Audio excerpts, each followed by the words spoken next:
Mapagpalang araw sa inyong lahat mga kamaster. Sa video ito ay ipapakita ko sa inyo kung ang tamang pagsukat ng voltahe dito sa ating IPM. So, meron tayong board dito. Ito yung susukatin natin. So, bali naka-standby mode ang susukatin natin. Naka-standby mode yung ating unit. So, ganito yung tamang pagsukat ng voltahe mga kamaster. So, yung black probe natin is ilagay natin dito sa ating ground. Ilagay natin sa ground at yung multimeter natin, digital multimeter, set natin sa voltage. So, ganito mga kamaster. Dito ako nagsusukat. May nakukuha tayong 14.1. Round up natin, 14.2. Sa B, 14.2. Round up, 14.2. W, 14.2. Pare-pareho lang. Kailangan the same voltage mga kamaster. Dito ako nagsusukat ng voltahe mga kamaster. Pag accurate ang voltahe, dito kayo magsusukat. Di kayo makakasukat ng tamang voltahe rito mga kamaster. So, tignan nyo mga kamaster ang diferensya. Buwababa yan hanggang maging 0 yan mga kamaster. So, ang tamang pag-test dito sa kanyang output ay hertz mga kamaster. Inuulit ko, hertz. Set natin sa hertz.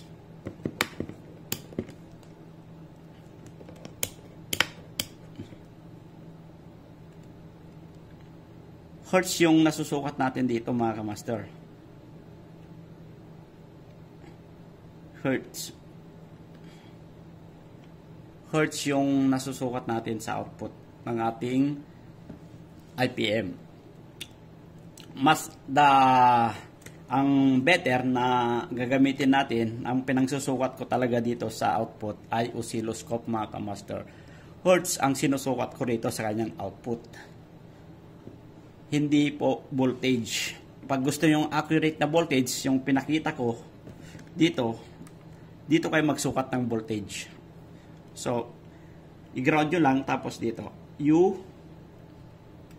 kailangan naka-voltahe tayo. U,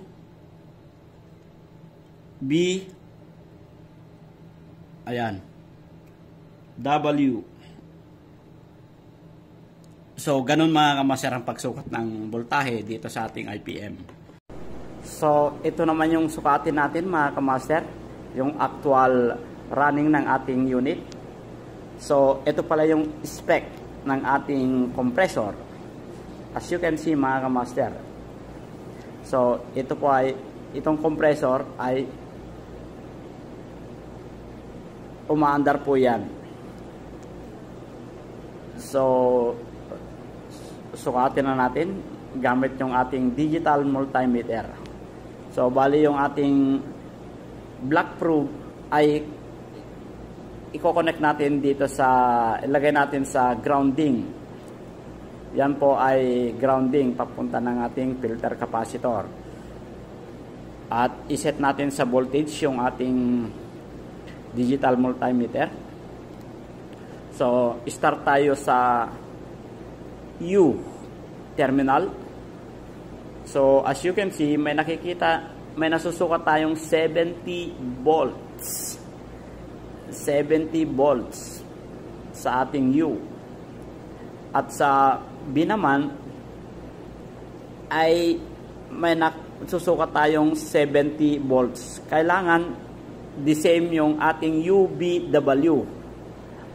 At dito, pero dito ako nagsusukat ng voltage mga kamaster.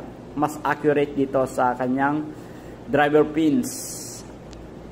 So sa second pin kayo magsusukat mga kamaster. Ayan yung actual na voltahe. So, sa next topic natin